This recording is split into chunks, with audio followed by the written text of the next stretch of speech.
Naming a novel is not quite like naming a child, but it can be almost as difficult. If you'd like to find out how to name your story, you've come to the right place. And at the end of this video, you will know exactly how to find your title within your story. If you're new here, hi, I'm Katri, and I don't have a title, but if I could choose, I'd be a princess.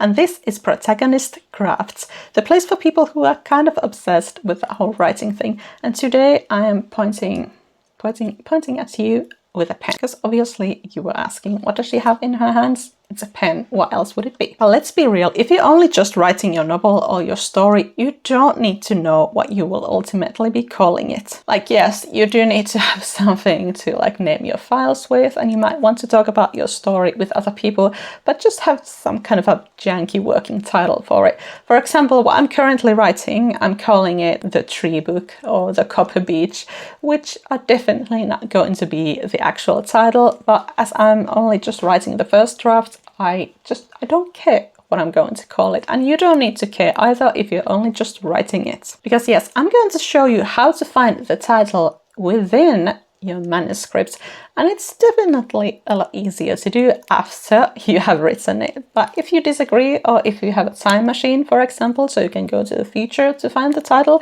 do let me know in the comments. But does your title have to be unique?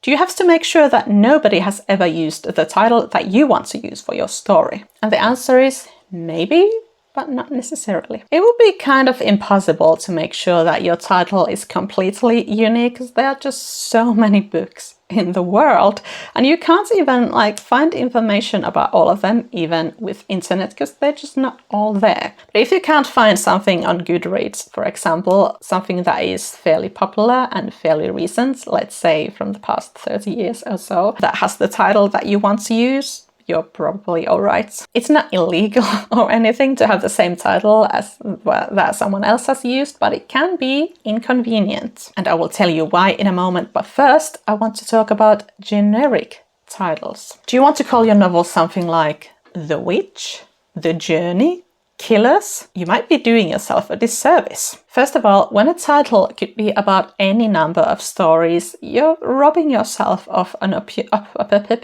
opportunity to be memorable. I mean, what else could be called The Unlikely Pilgrimage of Harold Fry except a book about Harold Fry who goes on an unlikely pilgrimage? And a lot of women play mahjong, but how many of them are in a Joyluck club? Titles that could be about literally any book out there, they are no good. They're not memorable, and they don't encourage someone to like grab your book off the bookshelf in the bookstore or in the library.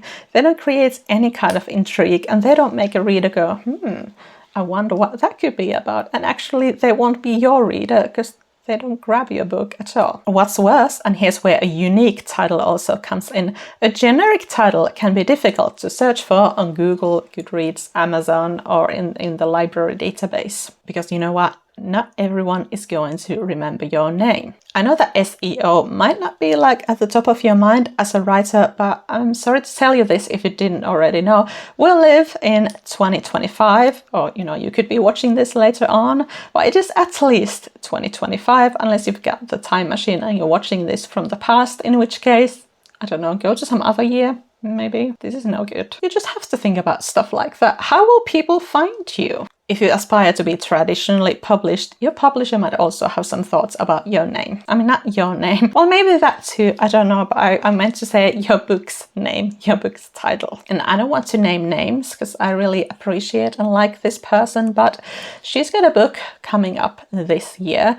And the title she's chosen for it, I like the title, I think it's nice. However, when I tried to look for her book on Goodreads so that, I could add it to my to-be-read list, I found 10 other novels with the exact same title and a few others with similar titles with little differences. And the title isn't even like generic in the vein of The Evil Queen.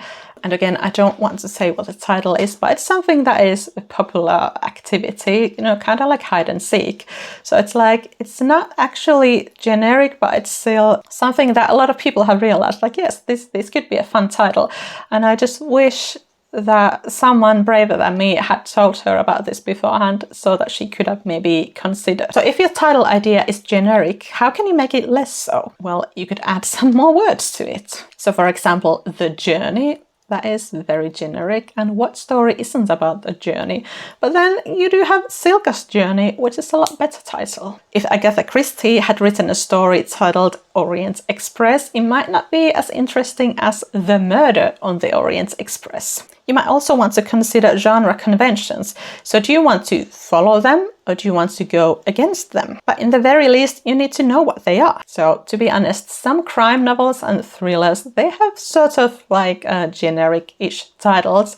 But I'm not a crime writer, I'm not a thriller writer, so that genre, it moves very fast. So the writers and the publishers, they might just have different goals for, these books. So when I was doing research for this video and like the podcast episode and the blog post about this very same subject, I found titles like The Accused, The Cure, The Shadow Girls, The Other Sister, The Cut. So you could say that the noun or the adjective noun is a very popular title format in that genre, as in crime and thrillers. Maybe you want to do that, maybe you don't want to do that, but it's definitely something to consider and to choose for yourself. There's something to consider here is that household names, they can call their novels anything they want, because the novel's title is going to be like this on the cover, and then the writer's name is going to be like this. So the author's name itself, it's going to be like a huge lighthouse there telling readers that, hey, you're going to like this book, pick it up.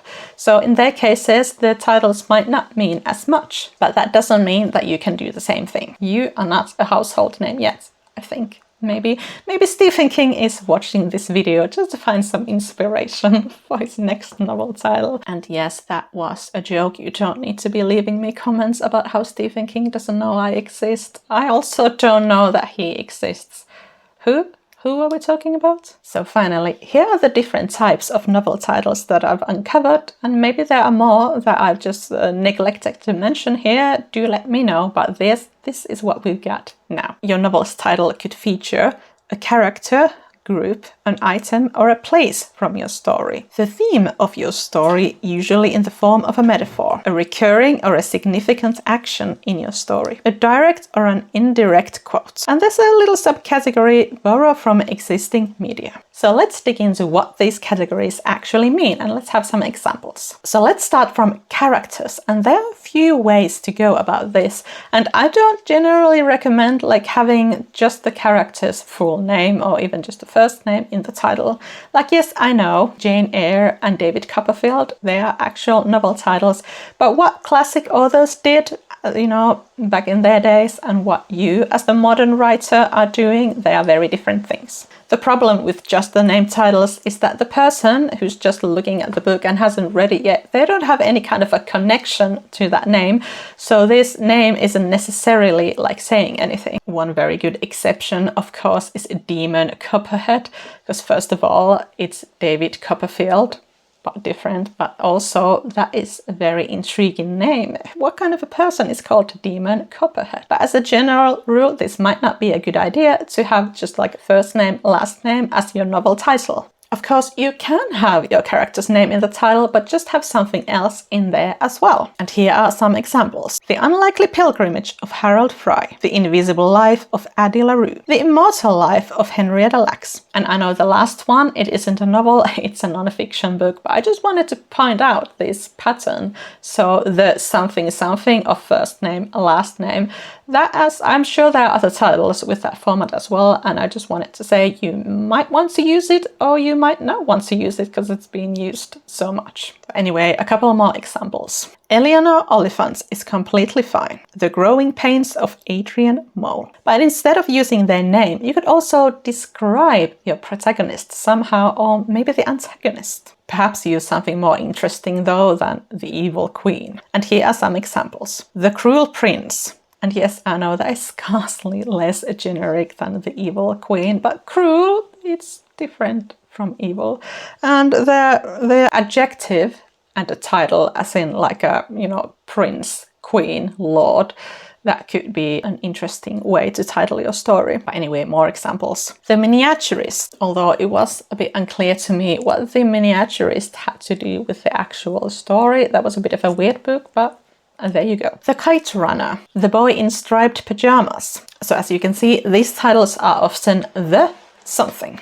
Instead of a single person, you could also use a group of people from your story, and if they have an actual group's name in that story, you can use that, or you can just describe them otherwise. So for example, The Joyla Club, The Sisterhood of Traveling Pants, Little Women, The Book Club for Troublesome Women, Normal People. And no, I haven't actually read this, so I don't know if the title is like kind of like Desperate Housewives, where it's like a little bit of truth, but actually it's kind of like the opposite. So what about places in your story? How could you use those in your title? And I already mentioned The Murder on the Orient Express, which is a good example, because like with the names, you could use the place in the title and add some other words to it to make it more interesting. And here are some novel titles with places in them. The Midnight Library, The Summer Skies. And this book, it's about a pilot, you know, so the summer skies are an actual place and not just something that you look at. We Have Always Lived in the Castle. The Red Tent, The Pumpkin Spice Cafe. Or hey, what if you combined a name and a place? Anne of Green Gables, Alice's Adventures in Wonderland, Howl's Moving Castle. Something important to remember about names and places in your title that you might want to stick to ones that are easy to spell. And I know someone watching this is going to be like, my readers, they aren't stupid. I'm not going to treat them like idiots. But again, I would just like to point out that your title, it needs to be searched on the internet and many places if you want to be successful. But also, not knowing how to spell things, it doesn't make anyone stupid. All right, so just quit it. So great big search engines like Google or however the Amazon search works, when you use those and you just type something, and they usually like understand what you mean. So it's easy to forget that not everything works this way. And there are so many times when I've looked for something on my library, like in the library database, and I haven't remembered the title like word for word and letter for letter, and it just gave me nothing. It didn't give me what I looked for, and then when I googled like what was this title again, and then I wrote it again but the right way, and it's like, oh yes, this book, yes, we do have this. So it's just something that you might want to think of. And I know it's like it wouldn't be possible to account for every single misspelling of something, and you can't make people remember what your title is. You just have to hope for the best. But I'm just saying this in case you haven't thought about it, and like maybe it's something that you do want to think about. I don't say you have to do anything that I'm telling you here.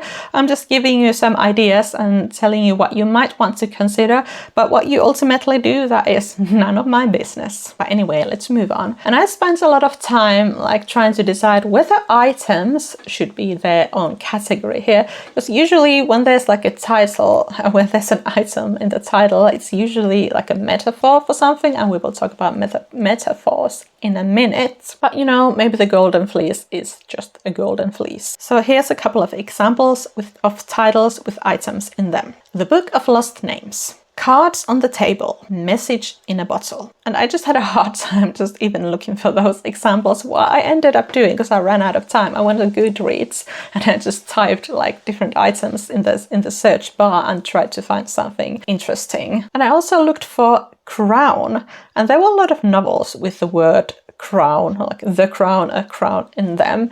But usually it meant not just the crown, but also like royalty. Like in the TV show The Crown, it isn't just the thing that Elizabeth puts on her head, but it's also like about herself as the queen, but also as her, like it's about her responsibilities as the queen, and it's just a whole institution. So often when there's some kind of an item in the title, it's actually a metaphor for something larger. But you know, maybe your story revolves around someone's favorite pen, then maybe it is the Pen Chronicles. I don't know. Well, you know, something for you to consider. But let's go a bit more ethereal. So how could you have your novel's theme in your title. And like I said before, usually this is in the form of some kind of a metaphor. And the metaphor, it could usually be in the form of, like I said just now, an item, but it could also be like some kind of an action from your story. And we will talk about action in a minute, but there's a lot of overlap with these different categories. So many of them could be like many things at once. So here are some examples. Pride and Prejudice, Spinning Silver, The Poisonwood Bible, Yellowface, The Bell Jar. A bell jar is an actual object, but is there an actual bell jar in that book? No. The Grapes of Wrath, The Vanishing Half. Recurring or sort of significant actions in your story. They could be also like part of the metaphor, like I mentioned, but they could also just be something interesting that happens in your story, something that happens frequently in your story. You might want to think of things that your characters are doing in your story, and here are a few examples. Spinning silver, again. Watching you. Everyone here is lying. Waiting. Crying in H Mart. Catching babies. Reading Lolita in Tehran. The last three titles were actually memoirs, but I wanted to include them here because I just really like the titles. Finally, you could use a quote as your title, and it could be a direct quote or an indirect quote from your story,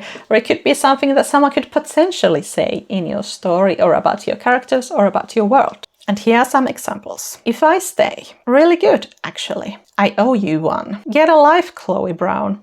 I haven't read that book, and I have a suspicion that nobody actually says this in the story. But they could have also titled it like Chloe Brown is getting a life, but instead they went for this like something that could be said to the character. So again, it doesn't have to be an actual quote, but it could be something that someone could utter in your story or about your story. And here's a bonus category, because this goes sort of in the quotes category, but also in the metaphor category, and that is quoting existing media. For example, For Whom the Bell Tolls, The Fault in Our Stars, The Sound and the Fury, Her Fearful Symmetry. So now that I think about it, there probably are many book titles that actually come from the Bible or that are inspired by Shakespeare, like The Sound and the Fury and Fault in Our Stars. But often these kinds of titles, they come from some sort of like classic works or from classic poetry. So these were my ways for trawling through your manuscript to find ideas for your title. And don't forget, you can combine many of these categories together to make up for a more interesting title. Are there types of titles that I neglected to mention? And what kind of title type did you last use? Let me know in the comments and keep on writing.